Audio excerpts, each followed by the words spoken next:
Bonjour à tous. Aujourd'hui, nous allons voir comment paramétrer des mots-clés sur Google Ads et s'assurer que les termes de recherche des internautes correspondent bien, aux produits ou services que vous proposez. Voilà, allons-y. Donc, on va regarder ici un exemple qui est une école de danse en Allemagne. Donc, il y a un certain nombre de termes de recherche qui ont du volume. Donc, K-pop, danse Berlin, K-pop, école de danse Berlin, K-pop, cours de danse Berlin. Et on voit que ces termes de recherche correspondent parfaitement aux services proposés. Alors ça, c'est dû du coup au fait qu'on est sur des expressions exactes dans les mots-clés qui sont utilisés. Donc on va dans cette section et on voit que on est alors il y a du broad match, mais c'est avec des plus devant chaque mot, ce qui veut dire que c'est une expression exacte. C'est quelque chose qui a été modifié par Google et en fait maintenant les plus correspondent à des guillemets. Donc ces expressions exactes sont suffisamment précises pour obtenir du trafic. Alors à la fois ne pas être à zéro trafic, mais en même temps c'est suffisamment précis pour avoir juste ce qu'on veut en termes de qualité et de volume.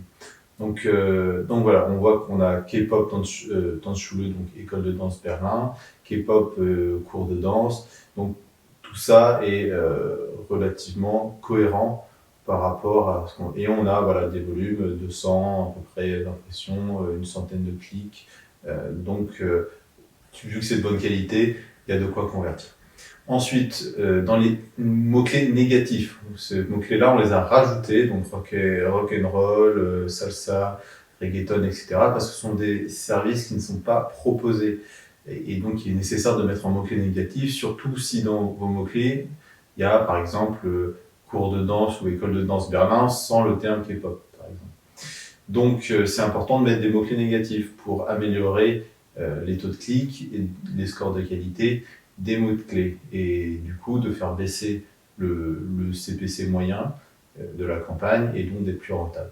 Là, on va sur un contre-exemple maintenant, on va changer de site. C'est là des services de création de sites internet par des développeurs. Et là, on peut voir que malheureusement, il y a site gratuit ou wix.com à gauche qui sont des termes recherchés par les internautes et sur lesquels l'annonce est apparue et a été cliquée également. Donc là, ce sont des clics qui sont perdus parce que les gens cherchent quelque chose de gratuit et ne vont pas donc chercher ou cherchent du Wix, c'est-à-dire quelque chose qui se fait sans code. Donc là, il faut le mettre en mot-clé négatif, et ça, c'est dû au fait qu'on était sur du broad match. Donc, pas suffisamment précis en termes de ciblage pour avoir ce qu'on voulait. Donc là, voilà, ça a été modifié de broad match vers phrase match. Donc maintenant, c'est bon, on est déjà mieux en termes de ciblage.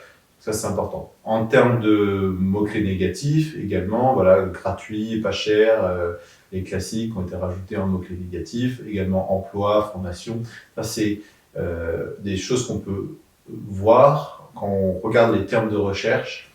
On se rend compte que ce que les gens recherchent. Et c'est important de vérifier régulièrement pour justement les ajouter en mots-clés négatifs et du coup améliorer la qualité de la campagne. C'est très important d'utiliser ces mots-clés négatifs. Donc de façon générale, bien choisir des mots-clés transactionnels, des mots-clés qui sont entre généralement 2 et 3 termes, qui permettent du coup à la fois d'être précis et d'avoir du volume. Si vous mettez 4, vous n'aurez plus de volume. Si vous en mettez 1, évidemment, c'est pas bon. 2, c'est des limites en termes de nombre d'expressions dans votre mot-clé.